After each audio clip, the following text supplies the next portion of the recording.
Despite the global economic slowdown, South Korea's tech exports last year were the highest for any year since related data were first compiled, thanks to robust sales of semiconductors. Our economic correspondent Shin Ha-young has the details. South Korea's economic growth slowed down last year, but exports of tech were stronger than ever.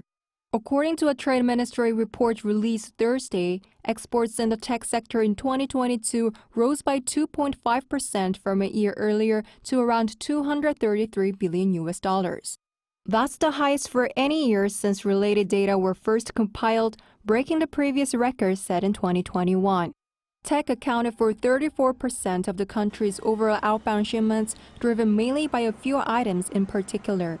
Shipments of semiconductors rose to a record high of around $131 billion, for an on-year increase of 1.7%.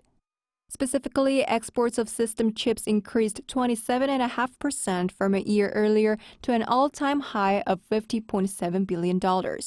There were increases also for secondary batteries, OLED displays, and mobile phones, with related equipment performing particularly well.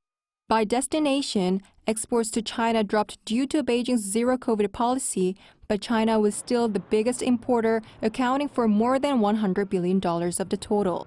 It was followed by Vietnam at nearly $37 billion and the U.S. with over $29 billion. Meanwhile, South Korea's imports of ICT products amounted to $152.5 billion last year, resulting in a trade surplus of almost $81 billion. However, one expert says it's unlikely tech exports will reach those levels this year because demand for chips is declining. Investment in internet data centers, which are drivers of chip demand, has been delayed by the global economic slowdown. As a result, demand for chips is expected to decline, leading to a fall in chip exports. Meanwhile, on Thursday, to give a boost to the country's tech industry, the Ministry of Science and ICT unveiled a plan to invest about 156 billion Korean won, or roughly $125 million, in strategic technologies, which include semiconductors, quantum computing, supercomputers, and superconductors. Shin Ha-young, Arirang News.